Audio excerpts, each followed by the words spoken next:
Hello one and all, I am Pallet Games and welcome to First Thoughts and Fun. Today I'm looking at a game what's a bit different, a bit radical I suppose in what it's trying to do. It's called Elegy for a Dead World. I came across this game and the aesthetics, I thought it looks like a good game, it looks like it could really go places, and I read what it was about and it was apparently, it's a very writing based game where you're trying to write a story. I liked what it was saying in terms of you could collaborate with others so that you could change their stories and vice versa, and you can read other people's stories. But I want to see if it has anything to do that based on, because at the minute the problem is with me, I come across this game and I think, hey, this could be good. Now this is an alpha before I go any further, so I want you guys to know that things can change. This isn't scheduled to come out until the first quarter of 2015. So I want to just play the game a bit and see what it's offering. Now, there is a few problems I have with the game. Firstly, the game is based on creativity, and essentially all the developers have done is simply Elegy will do for now. Just to start us off, we'll just put Elegy and escape. And how it works is you can then, in other people's worlds, I believe, which functionality isn't there yet, I couldn't find it, you could then go into their game and put for a dead world, and there you continue to improve on what they've put. It's weird having to put escape every time. I think that's cool. That has got legs, but once again, it's created by the players, and what the developers have done is really just create a background. And I have a problem with that as well, because that is impeding creativity, surely. While it is nice that you can see all these variations of stories, what would be great is if they put in a world creator type deal, or a map creator, or a level creator, whatever you'd like to call it, so other people could create their own backgrounds and people could come up with stories based on them, because I think that would be really cool to see someone run with your idea of a background and make a whole story based on it. That sounds really cool to me. It is going to be a tool, more of an educational tool, and that's fine, but I feel that they can improve on it in a few different ways. There's one I've come up with. Another one I've come up with is be able to somehow, now I don't know whether technology can do this or not, but if there was a way to be able to almost come up with a cutscene based on what you have said, so you can kind of add that to it, so you can really start to bring things to life. Maybe there's some sort of cutscene creator or something. So you could really start making things unbelievable, almost make a whole game from just a few words.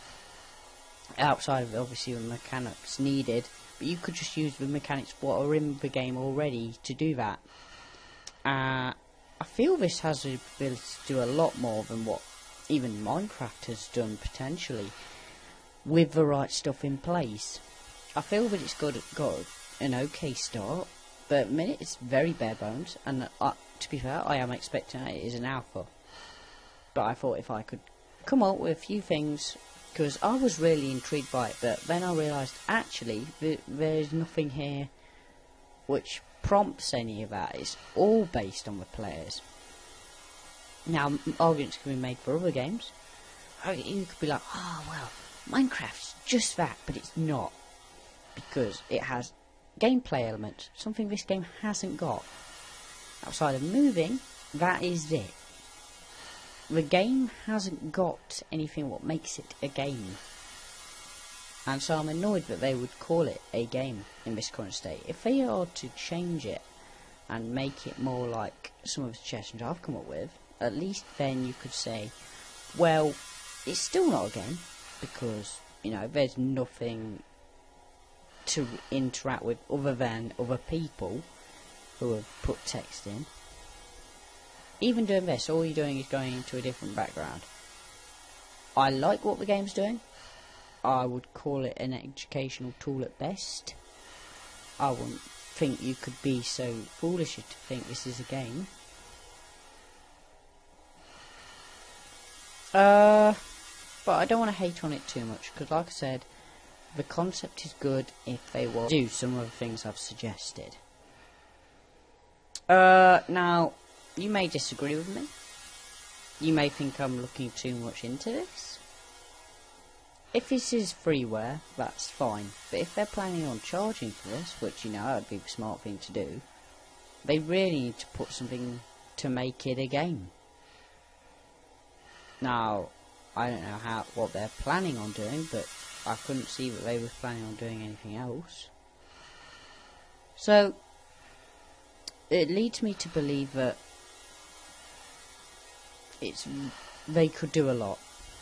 I'm going to leave it at that, because I'm kind of starting to reiterate points, but this has been an alpha preview for a game which I was going into it thinking there'd be quite a few things to do, and that the writing would be a supplement to that, and it would be able to, maybe even the forefront, but not just that. There needed to be something else, so that you could identify, yes, this is a game. Yes, there is something I can do. I'll give you this scenario I was envisioning. There was going to be stuff without the world, or should I say throughout the world, to do. And once you'd experience and encounter these things, you could come up with like a journal where you could talk about what you've done, you know, and you could really do something from there. Like, oh, I met this guy in the desert, and he spoke to me about ancient cryptic clues, and it gives you the chance to at least, you know, have some interaction with the world where you could be like, and I think this is what I think it means, and you could have a lot of discussion there. But since it's completely dependent on interactivity of the people, you've got to hope people are playing it. Now, this is an indie project, and like I say, it is an alpha, but that's what I wanted to say in terms of how I feel the game could be given the right direction. Don't take this as too negative. You can go, yes, but that's not what this game is trying to be. But like I said, I've already gave 2 examples of ways, in fact 3 I think now, of ways to increase the creativity of the game. Because, you know, why stop at that? And if anything, these blank slates at the back here aren't worlds.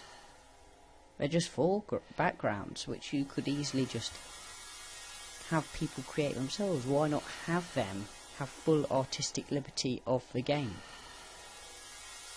And I'm going to leave on that thought and say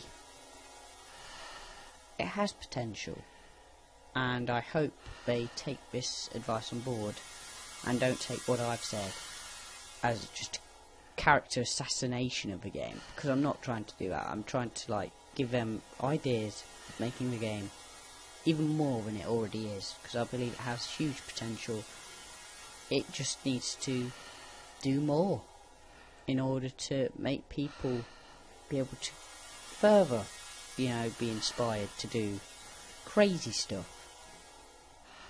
And I hope that has helped if you guys were wondering what this game was about, or is about. And other than that, thanks for watching everyone, and goodbye.